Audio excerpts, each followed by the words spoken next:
Just recently, the American Heart Association issued guidelines regarding added sugar consumption. Their recommendation is that women should consume no more than 6 teaspoons of sugar per day, and men no more than 9 teaspoons per day. Now, before we look at the reasons why, you might be thinking, I'm safely within the guidelines since I don't add sugar to my coffee. I don't want to burst your bubble, but did you know that the average American will consume 22 teaspoons of added sugar each and every day? Over the last 20 years, the average yearly sugar consumption per person in the United States has gone from 26 pounds to 135 pounds. Just before the start of the 20th century, the average consumption was only 5 pounds per person per year. To put this into perspective, a typical bag of sugar sold in your grocery store is 4 pounds. In 1890, that one bag would have lasted a person almost 1 year. Today, that 4-pound bag only lasts for about 3 weeks. Wait, I know what you're thinking. That last 4-pound bag of sugar that you bought at the grocery store over a month ago is still sitting on your pantry shelf.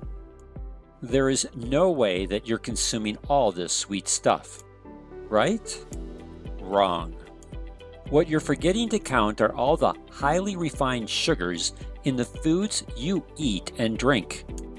You don't see them because the food companies have given them aliases like barley malt, corn syrup, dextrose, fruit juice concentrate, maltose, maple syrup, molasses, fructose, glucose, corn sweetener, and high fructose corn syrup.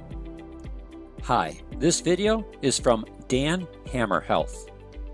And if you find value in it, then please subscribe to my channel. I challenge you to open up your refrigerator and pantry and look at the nutritional facts posted on each food product. The amount of sugar each product contains is listed under total carbohydrates. Each teaspoon of sugar is equal to 4 grams. To determine how many teaspoons you're consuming, all you have to do is divide the total grams by 4. Your average soda will have 28 grams of sugar per 8 ounces. That's 7 teaspoons of sugar. Even something as healthy as Yoplate's original 99% fat-free yogurt has 27 grams of sugar per serving. This is just slightly less than 7 teaspoons. Possibly you would put 1 or 2, maybe even 3 teaspoons of sugar in your coffee, but surely not 7. Yet this is exactly what you're doing each and every day with some of the foods you eat and drink. You may not directly eat that 4-pound bag in your pantry, but you are consuming an equivalent amount of sugar through all the different foods and drinks you consume each and every day. It's important to note that there is a difference in how the body handles naturally occurring sugars compared to added sugars. Naturally occurring sugars are found in whole fruits, vegetables, and milk products. The most common naturally occurring sugar is fructose, which is found in fruits and vegetables. Milk products contain the simple sugar lactose. Added sugar is commonly found in candy, soda, sport drinks, fruit drinks, cakes, cookies, and pastries, to name just a few. When the American Heart Association asks you to cut back on your sugar consumption, they are not asking you to stop eating fruits and vegetables, but those foods that have empty calories. Foods with naturally occurring sugars deliver essential vitamins, minerals, and protective antioxidants to help keep you healthy and fight disease. A can of Coke or Pepsi doesn't deliver any vitamins, minerals, or protective antioxidants, just empty calories. So how do you reduce your sugar intake to lessen its impact? The easiest and fastest way is to target what you're drinking. As noted before, the typical 8-ounce serving of soda contains 7 teaspoons of added sugar. Most cans of soda are 12 ounces. Exchanging that 1 can of soda for an equivalent amount of water would eliminate 10.5 teaspoons of added sugar. If you drink 2 cans per day, then replacing them both with water would help you easily meet this guideline. Another effective tactic would be to limit processed foods and opt for fresh, whole, unpackaged, and unprocessed foods.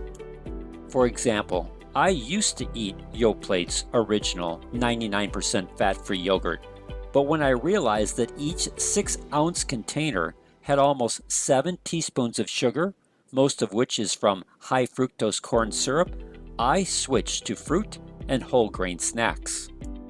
Let me finish this discussion about sugar with the following question. Does sugar have a direct link to cardiovascular disease? The answer depends on who you listen to. The sugar industry will tell you that there is no direct link to heart disease. Yet sugar is associated with cardiovascular risk factors such as obesity, high blood pressure, high levels of triglycerides, and high levels of C-reactive protein that can cause oxidative stress and inflammation to the vascular system. In the landmark Nurses' Health Study, those who consumed diets with a high glycemic load or high intake of sugar had a significantly higher risk for coronary heart disease.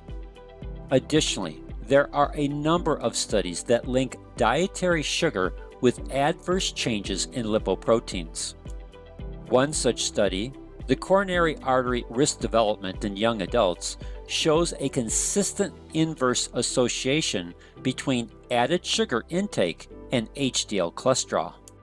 This means that as you increase your sugar consumption, your HDL cholesterol levels decrease. HDL cholesterol is your good cholesterol and provides protection to your cardiovascular system. 2 recent studies show that the development of type 2 diabetes can be predicted based on the consumption of foods with high glycemic loads. Any form of diabetes increases the risk of cardiovascular disease. Part of the reason is the formation of advanced glycation end products, or AGEs. This process is an uncontrolled, non-enzymatic reaction between proteins and sugars to significantly alter the structure and function of proteins. Research over the last 20 years has implicated AGEs in most of the diseases associated with aging, such as cardiovascular disease. Advanced glycation end products are involved in the formation of atherosclerotic plaque and directly damage the endothelial cells that are necessary for nitric oxide production. This damage to the blood vessels also increases your risk for high blood pressure, stroke, and erectile dysfunction. The sugar industry has spent a lot of money with TV and radio advertising trying to put a good spin on sugar, especially high fructose corn syrup. The reality is that outside of taste, sugar has no nutritional value other than to provide calories. Foods containing added sugars usually displace whole foods and contribute to nutritional deficiencies. Their empty calories have been a major contributing factor to the ever-increasing issue of obesity in both adults and children. But the most damaging effect of added sugars is the production of advanced glycation end products, which threatens all your organs, especially those that have high concentrations of collagen.